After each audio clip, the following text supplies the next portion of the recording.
Hello students, तो बढ़ते हैं हमारे नेक्स्ट टॉपिक की तरफ जो है साइटोप्लाज्म। जैसे कि आप लोग पता है हम ऑलरेडी डिस्कस कर चुके हैं हमारे सेल के दो कंपोनेंट्स के बारे में, और वो क्या था आपका सेल मेम्ब्रेन एंड न्यूक्लियस। जैसे कि मान के चलिए मैं आपको पहले भी क्लासेस में बताया था कि क्या होता है अगर ये मान के चलिए एक सेल होता है तो इसके आउटर मोस्ट सेल को हम क्या बोल के कहते हैं, सेल मेम्ब्रेन बोल के कहते हैं। और ये जो सेंटर में जो कुछ डार्क कलर का पार्ट हमें दिख जाता है तो उसको क्या बोल के कहते हैं, हम न्यूक्लियस बोल के कहते हैं। देन इसके अलावा जो कुछ भी जगह आपको ब्लैंक्स जैसे दिख जा रहा है इसी पार्ट को हम क्या बोल के कहते हैं, साइटोप्लाज्म बोल के कहते हैं। और आज हम इसके बारे में पढ़ने वाले हैं।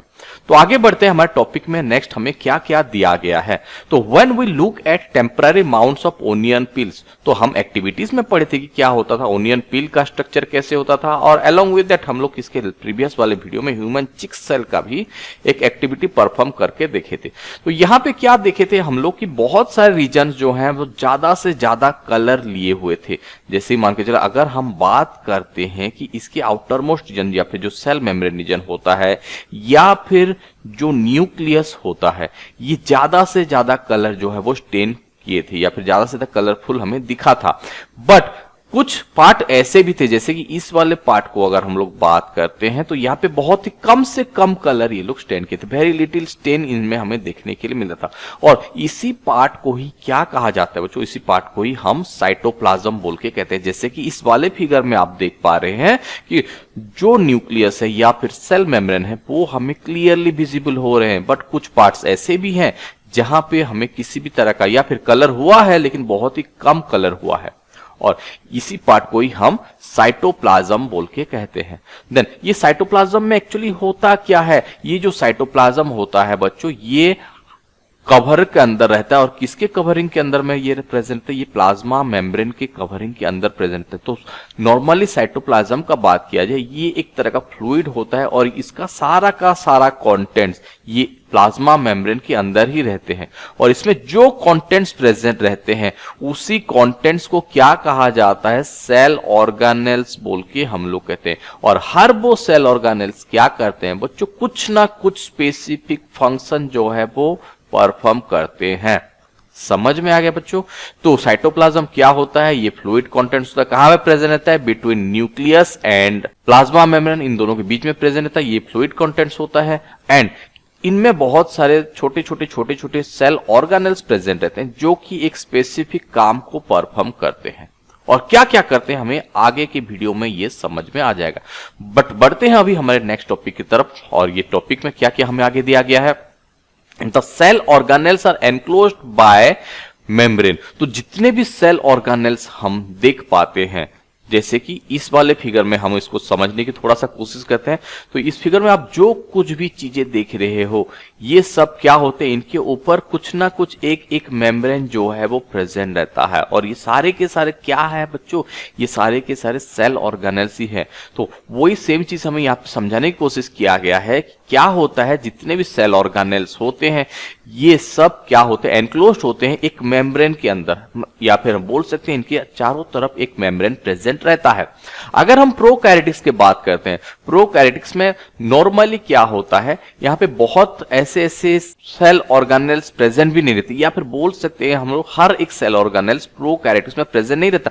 उसी के साथ भी क्या होता है, इनके पास एक मेम्ब्रेन बाउंड नहीं होता, या फिर बोल सकते हैं इनके ऊपर किसी भी तरह का मेम्ब्रेन नहीं होता।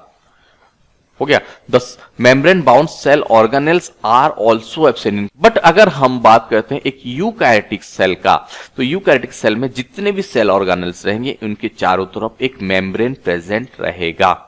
तो यहां पे बात आता है कि ये मेम्ब्रेन का इतना इंपॉर्टेंस क्यों है। तो मेम्ब्रेन इसीलिए इंपॉर्टेंट है बच्चों कि मेम्ब्रेन जो रहता है एक पर्टिकुलर काम को परफॉर्म करने में हेल्प करता है। तो अगर मान के चलिए कि किसी के बॉडी के अंदर मेम्ब्रेन प्रेजेंट नहीं है या फिर सेल ऑर्गेनेल्स में मेम्ब्रेन प्रेजेंट नहीं है तो क्या हो सकता है, इसको समझाने के लिए हमें एक एग्जांपल दिया गया। और वो एग्जांपल किसका है बच्चों, वायरसेस का दिया गया।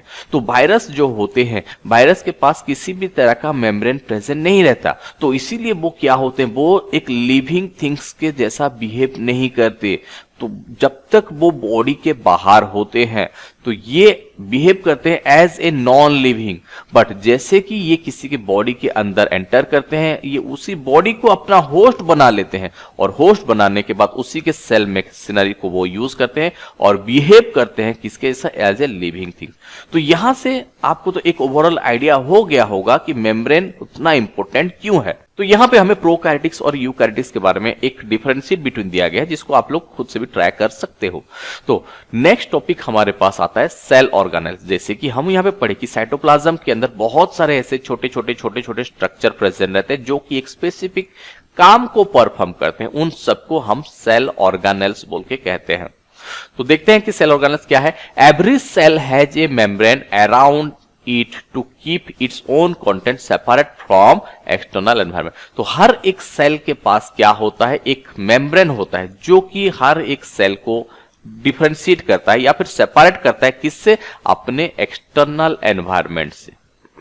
समझ में आए। Even if large and complex cell including the cells from multicellular organism, तो जितने भी मल्टीसेलुलर ऑर्गेनिजम्स का हम बात करते हैं उनके सेल के अंदर बहुत सारे ऐसे केमिकल्स एक्टिविटी परफॉर्म करते हैं generally to support the cell structure and function. एक सेल को जिंदा रखने के लिए, एक सेल का पूरा काम परफॉर्म करने के लिए मल्टीसेलुलर ऑर्गेनिजम्स के अंदर बहुत सारे ऐसे केमिकल्स एक्टिविटी होते हैं, और ये सारे के सारे केमिकल एक्टिविटीज कौन परफॉर्म करता है बच्चों, ये सेल ऑर्गेनेल्स ही परफॉर्म करते हैं। To keep this activity of different kind separate from each other, और यही एक्टिविटीज को, हर एक सेल ऑर्गेनेल्स के काम को अलग अलग रखने के लिए क्या होता है, जितने भी सेल ऑर्गेनेल्स होते हैं इनके ऊपर एक मेम्ब्रेन प्रेजेंट रहता है।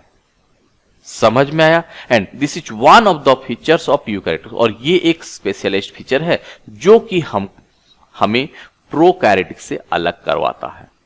समझ में आया। और अगर हम ये सेल ऑर्गेनेल्स को देखने की कोशिश करते हैं तो हमें इलेक्ट्रॉन माइक्रोस्कोप का इस्तेमाल करना पड़ेगा, ना कि हमें सिंपल या फिर कॉम्पाउंड माइक्रोस्कोप। अगर सिंपल माइक्रोस्कोप या फिर कॉम्पाउंड माइक्रोस्कोप हम लोग यूज करते हैं तो हमें यहाँ पे किसी भी तरह का सेल ऑर्गेनेल्स विजिबल नहीं होंगे, बट अगर हम इलेक्ट्रो माइक्रोस्कोप यूज करते हैं तो हमें ये सारे के सारे सेल ऑर्गेनेल्स दिख जाएंगे। समझ में आया।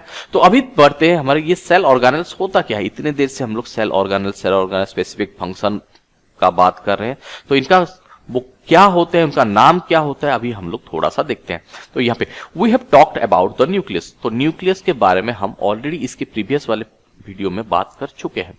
तो अभी बढ़ते हैं जो सेल ऑर्गेनेल्स, जो कि हम थोड़ा डीपली डिस्कस करने वाले हैं, और वो क्या क्या होते हैं। Endoplasmic reticulum, Golgi apparatus, lysosome, mitochondria, plastids, ये सारे के सारे जो हैं हमारे सेल ऑर्गेनेल्स होते हैं, और जो कि बहुत ही इंपॉर्टेंट फंक्शन या फिर क्रूशियल फंक्शन परफॉर्म करेंगे हमारे एक सेल्स के अंदर। तो बढ़ते हैं हमारे पहले टॉपिक की तरफ, और वो है एंडोप्लाज्मिक रेटिकुलम, और इसको ER से भी डिनोट किया जाता है, capital E and capital R।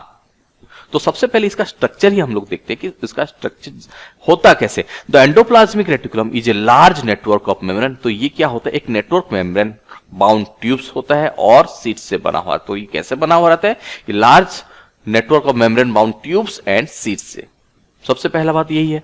अगर हम इसको माइक्रोस्कोप के अंदर देखते हैं तो ये हमें किस हिसाब से दिख जाएंगे, कुछ जगह पे ये हमें लॉन्ग ट्यूबुल्स के फॉर्म में दिख जाएंगे, या फिर राउंडेड, और कुछ जगह पे हमें जो है ये वेसिकल्स के फॉर्म में भी दिख जाएंगे। समझ में आया। और इनका स्ट्रक्चर एग्जैक्टली जो होता है किसके जैसा होता है, प्लाज्मा मेम्ब्रेन के जैसा ही होता है, और ये हमें यहाँ पे समझने की कोशिश किया। The endoplasmic reticulum membrane is similar in structure to the plasma membrane. Plasma membrane का जिस हिसाब से स्ट्रक्चर होता है, जैसे कि बाइलिपिड्स लेयर होता है, ठीक उसी हिसाब से हमें जो है कुछ सिमिलर या फिर कुछ हद तक जो है हमें सिमिलर स्ट्रक्चर देखने के लिए मिल जाएगा, किसके जैसा, आपका प्लाज्मा मेम्ब्रेन के जैसा। और वो क्या होता है आपको आगे पता चल जाएगा कि इनका स्ट्रक्चर जो होता है प्लाज्मा मेम्ब्रेन के जैसा क्यों दिखता है। तो यहाँ पे बात आता है कि हमारे ये जो एंडोप्लाज्मिक रेटिकुलम होते हैं वो जनरली आपको दो तरह का होते हैं। The endoplasmic reticulum is two types. तो एक को क्या कहा जाता है, रफ एंडोप्लाज्मिक रेटिकुलम, जिसको RER कहा जाता है, और एक आता है हमारे पास स्मूथ एंडोप्लाज्मिक रेटिकुलम, जिसको SER भी बोल के कहा जाता है। तो ये दो अलग अलग नाम क्यों है, क्योंकि अगर हम आरईआर का बात करते हैं या फिर रफ एंडोप्लाज्मिक रेटिकुलम का बात करते हैं और इनको अगर माइक्रोस्कोप के अंदर में देखते हैं तो हमें क्या दिख जाएंगे, ये जो रफ एंडोप्लाज्मिक रेटिकुलम होते हैं इनके ऊपर हमें कुछ कुछ पार्टिकल्स जैसा या फिर दाने दाने जैसा स्ट्रक्चर हमें देखने के लिए मिल जाएगा। और ये दाने दाने जैसा स्ट्रक्चर क्या होता है बच्चों, राइबोसोम्स होता है जो कि अटैच्ड होते हैं इसके ऊपर। तो इसी दाने दाने स्ट्रक्चर प्रेजेंस होने की वजह से इनका जो सरफेस जो हमें देखने के लिए मिलता है वो उतना स्मूथ नहीं होता, तो इसलिए इसको क्या कहा जाता है, रफ एंडोप्लाज्मिक रेटिकुलम बोल के कहा जाता है। अभी बात आता है कि ये जो राइबोसोम्स प्रेजेंट रहते हैं रफ एंडोप्लाज्मिक रेटिकुलम के ऊपर, इनका मेजर काम क्या होता है, तो यहां पे आगे बढ़ते हैं, दिया गया है the ribosomes which are present in all active cell, जितने भी एक्टिव सेल्स होते हैं उनके ऊपर अगर राइबोसोम्स प्रेजेंट है, they are responsible for the protein manufacture. तो ये राइबोसोम्स क्या करते हैं, एक्चुअली हेल्प करते हैं किसमें, प्रोटीन के मैन्युफैक्चर में। और जो प्रोटीन ये मैन्युफैक्चर करते हैं इनको सेल के हर एक पार्ट में भेजा जाता है, किसके लिए, आपका बहुत कुछ अलग अलग काम को परफॉर्म करने के लिए, और डिपेंडिंग अपॉन द नीड, जिसको जिस हिसाब से जरूरत होता है उसी के हिसाब से हर एक सेल के पार्ट्स में इसको भेजा जाता है। समझ में आया? देन ये तो हो गया आपका आरईआर का फंक्शन। आरईआर क्यों बोल के कहते हैं, क्योंकि उनमें राइबोसोम्स प्रेजेंट रहता है। राइबोसोम्स का काम क्या होता है, ये आपका हेल्प करते हैं प्रोटीन के मैन्युफैक्चरिंग में, और ये नॉर्मली क्या करते हैं, प्रोटीन को सेंड करते हैं depending upon the need. Then बात आ जाता है हमारा द एसईआर और स्मूथ एंडोप्लाज्मिक रेटिकुलम। तो स्मूथ एंडोप्लाज्मिक रेटिकुलम जो होता है ये मैन्युफैक्चर करता है फैट मॉलिक्यूल्स और लिपिड्स को। तो एक जो रहता है वो क्या करता है, प्रोटीन सिंथेसिस करता है, और एक जो रहता है वो लिपिड को बनाता है। हो गया, जो कि एक मेजर और इंपॉर्टेंट रोल प्ले करता है क्या, सेल के फंक्शन में। तो ये दोनों के दोनों जो होते हैं प्रोटीन और lipid, they are combinely help in building the cell membrane, और दोनों के दोनों कंबाइनली क्या करते हैं, एक सेल मेम्ब्रेन को बनाने में हेल्प करते हैं। And the process of building the cell membrane is known as membrane biogenesis. तो ये एक आपका इंपॉर्टेंट क्वेश्चन है, व्हाट इज मेम्ब्रेन बायोजेनेसिस बोलने से तो आप लोग यहाँ पे क्या बोलोगे, the protein and lipid help in building the cell membrane and this process is known as membrane biogenesis बोल के हम लोग इसे कहेंगे। उसी के साथ साथ ये कुछ और भी फंक्शन या फिर कुछ और भी काम ये परफॉर्म करते हैं, जैसे कि क्या होगा, so mother protein and lipid function as enzymes and hormone के जैसा भी ये लोग आपका बिहेव करते ही हैं। Although the endoplasmic reticulum greatly in appearance in different cell, हो सकता है ये जो रहता है एंडोप्लाज्मिक रेटिकुलम का शेप जो होता है वो अलग अलग दिखे अलग अलग सेल में, बट ये क्या करता है, हमेशा जो है एक नेटवर्क सिस्टम प्रोवाइड करता है। उसी के साथ साथ हमें इसके जो कुछ भी अभी हम लोग पढ़े इसको हमको थोड़े शॉर्ट में समझाया गया है, और वो क्या दिया गया है देखते हैं। वन फंक्शन ऑफ ईआर, एक फंक्शन सबसे पहले क्या हुआ, ये प्रोवाइड करता है, और ये चैनल के जैसे transport, channel for the transport of material, जैसे कि अभी हम लोग पढ़े कि ये जो प्रोटीन सिंथेसिस करता है या फिर जो लिपिड सिंथेसिस करता है, ये जरूरत के हिसाब से सेल के हर एक पार्ट में ये भेजता है। ये हो सकता है between various region of cytoplasm और बिटवीन साइटोप्लाज्म एंड न्यूक्लियस, ये इनमें ट्रांसपोर्ट चैनल के जैसा ही भी ये आपका बिहेव करता है। अलोंग विद दैट ये एक फ्रेमवर्क प्रोवाइड करता है या फिर एक लार्ज सरफेस बनाता है जहां पे भी ये प्रेजेंट रहता है, और उसी के साथ साथ ये क्या करता है, biochemical activities of the cell को भी कंट्रोल करता है। देन इसका और एक बहुत ही इंपॉर्टेंट फंक्शन होता है, जो सेल्स और जो एंडोप्लाज्मिक रेटिकुलम हमारे लिवर सेल में प्रेजेंट रहते हैं, और जो स्पेशली क्या होता है आपका वर्टिब्रेट्स में प्रेजेंट रहते हैं, तो उसमें आपका स्मूथ एंडोप्लाज्मिक रेटिकुलम क्या करता है, smooth endoplasmic reticulum play a role in detoxifying many poison and drugs. अगर मान के चलिए सेल के अंदर किसी भी तरह का पॉइजनस सब्सटेंस या फिर ड्रग्स की वजह से सेल को कुछ हार्म पहुंच रहा है, तो ये स्मूथ एंडोप्लाज्मिक रेटिकुलम भी जो रहता है ये इसको डिटॉक्सिफाइंग करने में भी हेल्प करता है। समझ में आया बच्चों? तो ये था बच्चों एंडोप्लाज्मिक रेटिकुलम। आशा करता हूं आपको ये वाला पोर्शन समझ में आया होगा। तो नेक्स्ट वीडियो में हम डिस्कस करने वाले हैं गोल्गी apparatus। तो अगर आपको ये वीडियो पसंद आए तो वीडियो को लाइक कीजिए, सब्सक्राइब कीजिए और अपने दोस्तों के साथ शेयर कीजिए। मिलते हैं नेक्स्ट वीडियो पे, तब तक के लिए बाय बाय।